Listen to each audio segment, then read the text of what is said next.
এই হাদিসটা শুনলে আপনার খুশিতে কান্না চলে আসবে। আমাদের আল্লাহ কত যে মহান। হযরত মুসা আলাইসাল্লাম একদিন আল্লাহকে জিজ্ঞাসা করলেন, হে প্রভু, আমার অনুসারীদের মধ্যে কে সবচেয়ে বড় পাপী? তখন আল্লাহ তাআলা উত্তরে বলেন, যে ব্যক্তি সর্বপ্রথম এই পথ অতিক্রম করবে সেই ব্যক্তি হলো তোমার অনুসারীদের মধ্যে সবচেয়ে বড় পাপী। আল্লাহর কথা অনুযায়ী হযরত মুসা আলাইসাল্লাম বসে দেখছেন। কিছুক্ষণ পর দেখলেন এক ব্যক্তি ছোট একটা ছেলেকে কোলে করে পথ অতিক্রম করেছেন।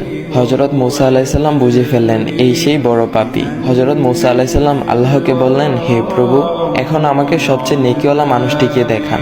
আল্লাহ তাআলা উত্তরে বলেন, সূর্য ডোবার সাথে সাথে যেই লোকটি তোমার পূর্ব স্থান দিয়ে চলে যাবে সেই ব্যক্তি হলো সবচেয়ে নেকি ব্যক্তি। তখন হযরত মুসা আলাইসাল্লাম সূর্য ডোবার বেশ আগে থেকে বসে রইলেন। যেই সূর্য ডুবছিল দেখলেন সেই সকালের ওই ব্যক্তি ছোট্ট ছেলেটাকে কোলে করে ফিরে যাচ্ছেন। তখন মুসা আলাইসাল্লাম হতভম্ব হয়ে আল্লাহকে জিজ্ঞাসা করলেন, প্রভু, একই ব্যক্তি মহাপাপী আবার মহানেকি হয় কি করে? আল্লাহ বললেন, হে মুসা, সকালে যখন এই ব্যক্তিটি ছেলেটাকে সাথে নিয়ে তোমাকে অতিক্রম করে জঙ্গলে প্রবেশ করলো, তখন কোলের ছেলেটি বাবাকে প্রশ্ন করেছিল, বাবা, এই জঙ্গল কত বড়? তখন বাবা উত্তরে বলেছিল, অনেক বড়। ছেলেটি আবারও প্রশ্ন করলো, বাবা, জঙ্গল থেকে কি বড় কোনো কিছু আছে?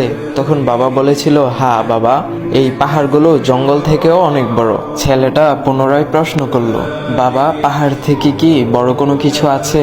বাবা বলল, হ্যাঁ আছে, এই যে আকাশ। তখন ছেলেটা আবারও প্রশ্ন করলো, আকাশ থেকে কি বড় কোনো কিছু আছে? সেই ব্যক্তিটি বলল, হ্যাঁ, আমার পাপ এই আকাশ থেকেও বড়।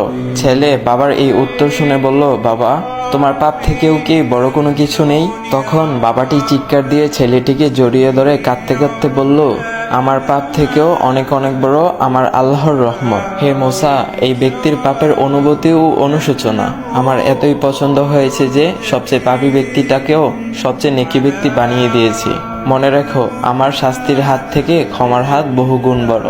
হে আল্লাহ, আপনি আমাদের সকলের পিছের গুনাহসমূহ ক্ষমা করে সামনের দিনগুলোকে সৎপথে চলার তৌফিক দান করুন।